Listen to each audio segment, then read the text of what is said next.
Do you like speakers? Chances are, if you're watching this video, you do like speakers. And chances are, if you like speakers, you may be a nerdy IT person that likes to have things 3D printed in their garage or office/workshop. Talking to you, Wes. And if you do, even if you don't, we may be crossing the streams. Don't cross the streams. It would be bad. Sit down, grab a cup of coffee, and let's talk about these 3D printed speakers that might just be what you are looking for.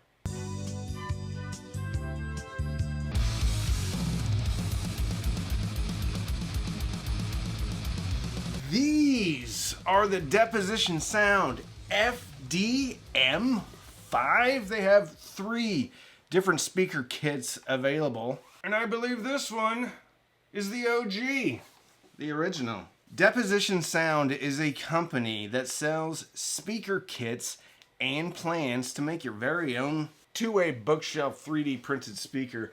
And I've never done a video on a 3D printed speaker. I've done a few videos in the past on kit speakers or speakers that you would make out of wood, not the drivers, the enclosures. Well, this is a little bit different because instead of cutting down a bunch of trees and pressing them together into a Baltic birch piece of plywood, this comes from resin, plastics, petroleum products.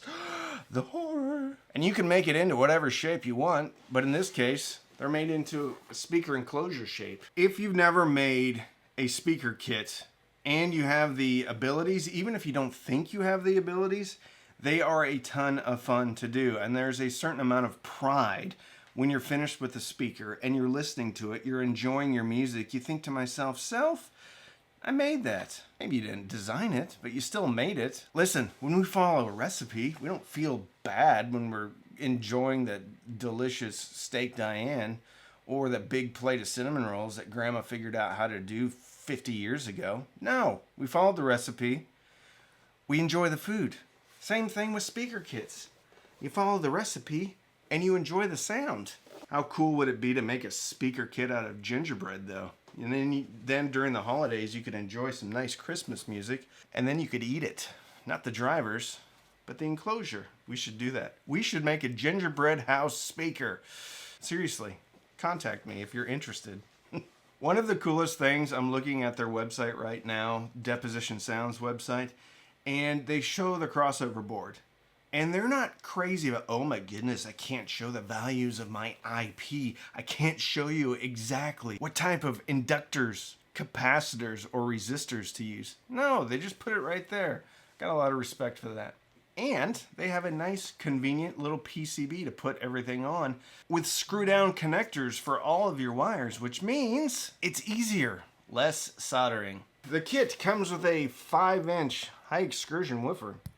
That's actually a really good looking woofer. 3/4 inch tweeter. And it's a ported design. The box tuning is 47 Hertz, sensitivity 87 dB, nominal impedance 8 ohms. I think, yep, 8 ohms. Frequency response claimed 50 up to 20,000 Hertz.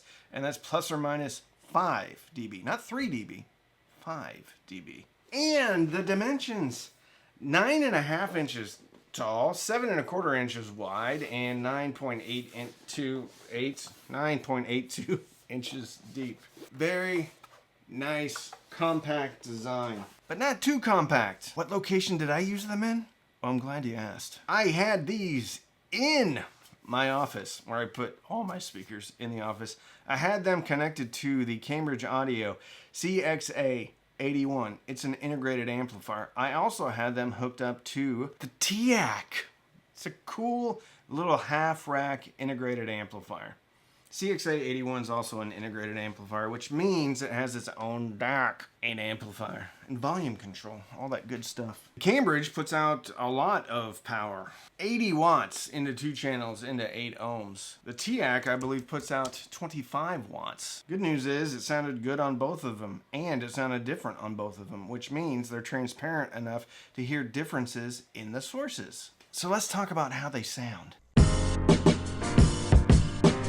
Bass. Well, there's a surprising amount out of this little 3D printed speaker.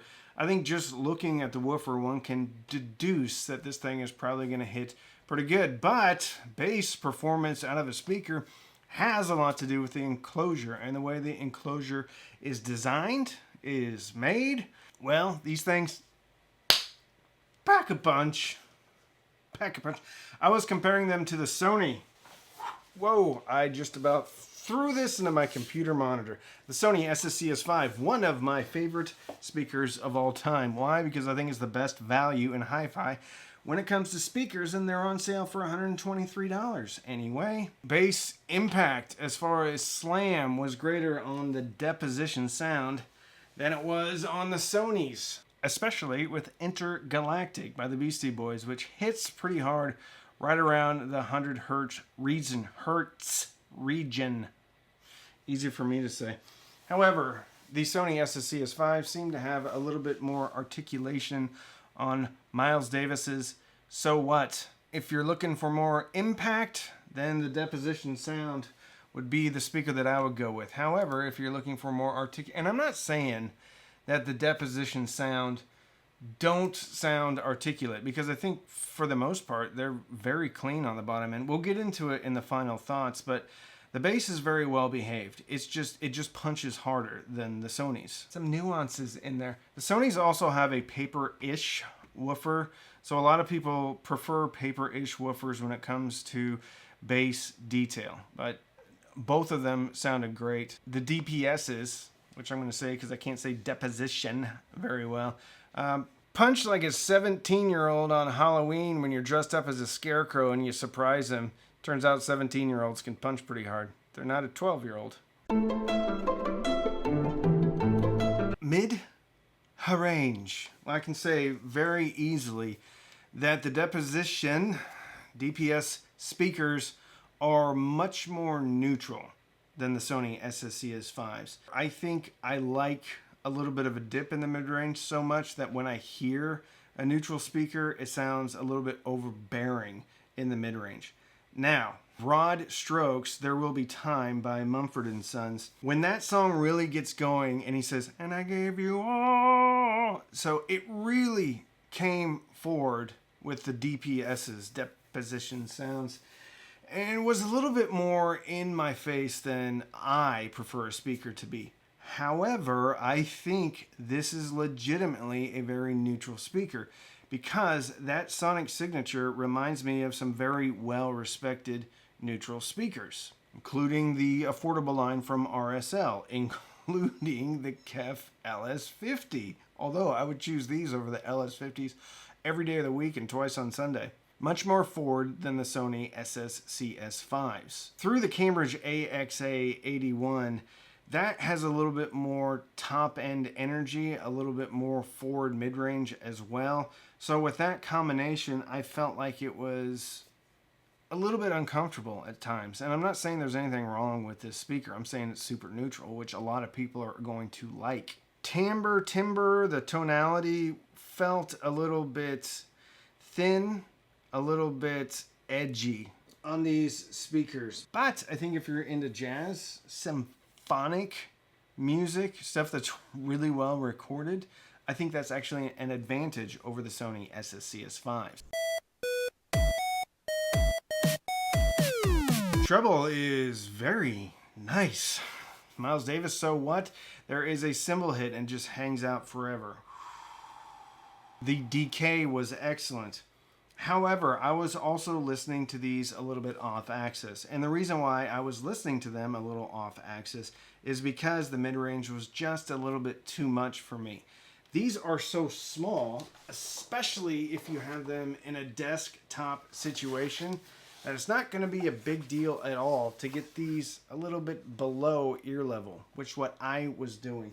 When I had them below ear level, it was a sonic signature that I liked because it brought down that mid-range oomph, brought down the treble a little bit. I don't think these are overtly trebly. I don't think they are spicy for the sake of being spicy. I just think they're a little bit more neutral than what I'm used to.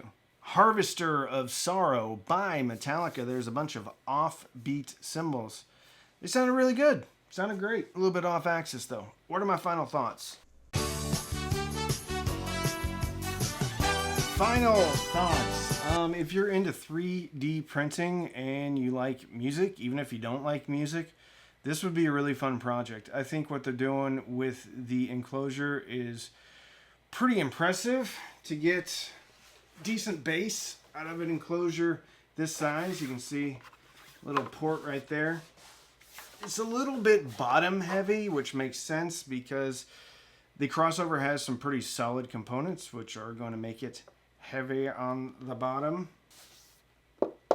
I was a little bit concerned when I first got this out of the box because it kind of, nothing against this speaker, kind of feels like a bucket, a plastic bucket. I thought that there's going to be a lot of resonance. I don't know how plastic resonates though, or what frequency. What is the resonant frequency of plastic? Anyway, I didn't really hear any adverse effects in the frequency response. Little bit of a forward, edgy lean in the upper mid-range. Very similar to a lot of other speakers I've heard. Feel the timbre is a little bit off with vocals and really some instruments as well. Like the trumpets and So What, which happen to really run about 1,000 hertz or something. It was much lower than I thought it was. Seemed a little bit over metallic. Like something I would have thought would be coming from an aluminum dome tweeter, and since this is a soft dome tweeter, kind of surprised me. It's not bad, it's just different. The price under $200 for this kit I think is very fair, especially with the solid components in the crossover. This is obviously not going to be a project or a speaker for someone that's not into DIY. I wouldn't go as far as to say you should have someone build this for you. I think there's other speakers out there that sound as good. They sound a little bit different in some ways. Even the Sonys at $123 or $150, I think sound better in some regards than the Deposition sound. Now, that's saying something because the Sony SSCS5 is one of my favorite speakers of all time. I think the takeaway for this speaker is if you have the skill set and you have the inclination, this would be a very fun project to undertake. You're going to get a very good speaker, a very neutral speaker, a speaker that's going to play well with most music at a decent price. Would also be a super fun project if you have access to 3D printing and you wanted to do something with your kids. Super fun. No problem recommending the Deposition Sound. What is it? F5, M5? FD M5. I'm sorry. Yeah, I'm looking at the frequency response graphs that they have on their own page, and it looks like the top of the frequency range is smack dab in the mid-range, which is exactly what I was hearing. And then there's a pretty decent fall off on it. Yeah, this is, I think the response graph that they have is similar to the experiences I was having in my office. Anyway, good neutral speaker. If you want a little bit of sizzle on top, this is probably not the speaker for you. This is a mid-range lover's speaker. I wish I would have looked at this frequency response before I did this video, but it made a lot more sense. If you want to support the channel, you can check out my Patreon, patreon.com/cheapaudioman. Every other Sunday night, we have Patreon-only Zooms. We also have a Discord server. We also have a Facebook group. We also do a ton of giveaways, which have been happening over the past few days. If you like this video, check out one of my other videos. Thank you so much for watching. Like and subscribe if you like this video.